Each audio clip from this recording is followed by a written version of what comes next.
Mike Shrader is Vice President at Carahsoft. It's great to see you, my friend. Thanks for joining me. What are the opportunities right now using the technology that is really cutting edge today for industry to help the intelligence community meet their missions?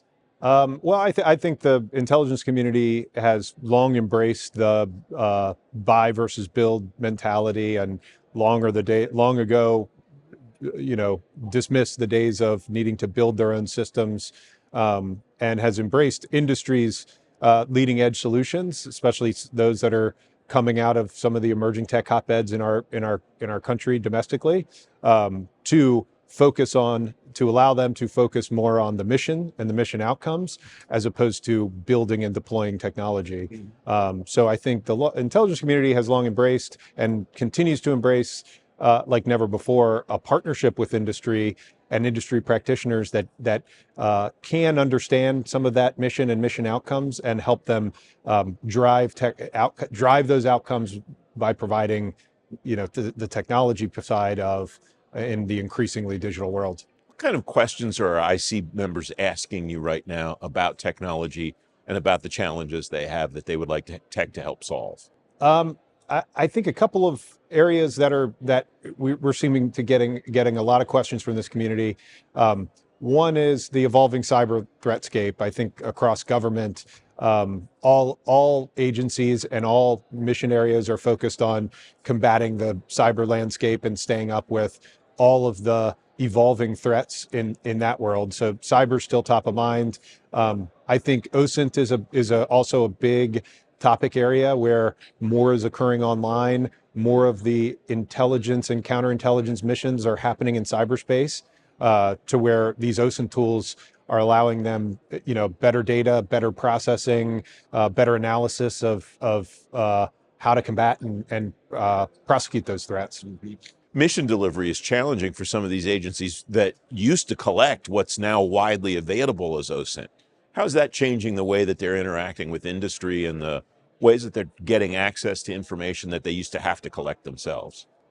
So I think there's just that many more sensors in the world, and folks have gone into business around, with the mindset that they're going to help collect data for lots of different purposes, lots of different types of customers.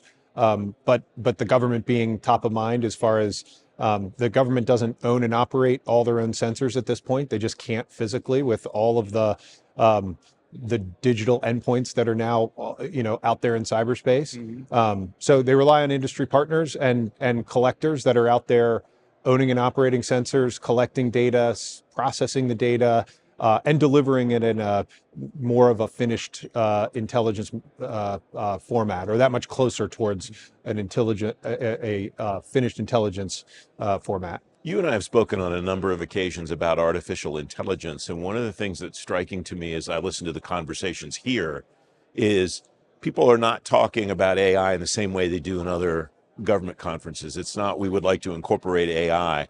Here it's more specific. We'd like to use AI to do fill in the blank, whatever it is that the person is thinking about. Right. How does that inform the way that industry should approach the intelligence community about things like artificial intelligence? I think the intelligence community, they are interested in the more ubiquitous workflow efficiencies and workflow efficiencies that, like, large language models and code generation tools can bring.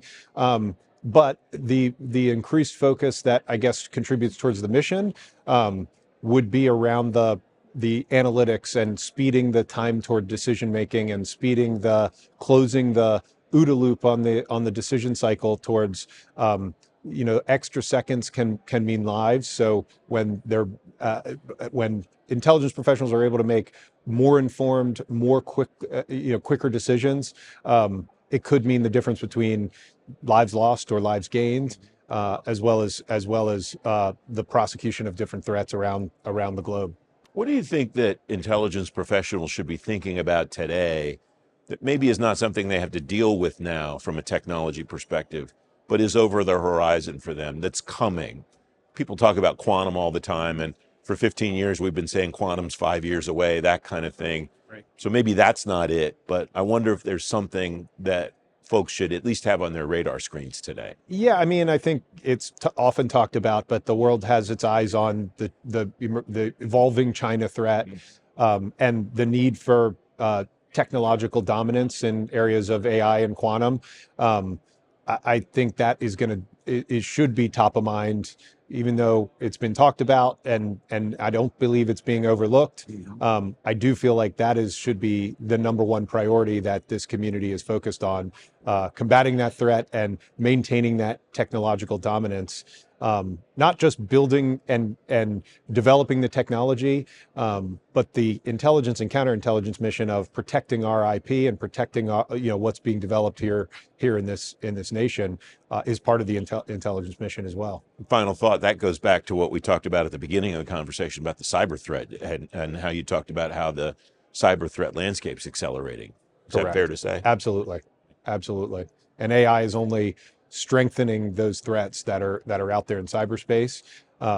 So AI can be used to also combat some of those threats. So there's a lot of diffusion across each one of these categories of technology and mission area, as we march toward the future. It's great to have you here, Mike. Thanks for joining me.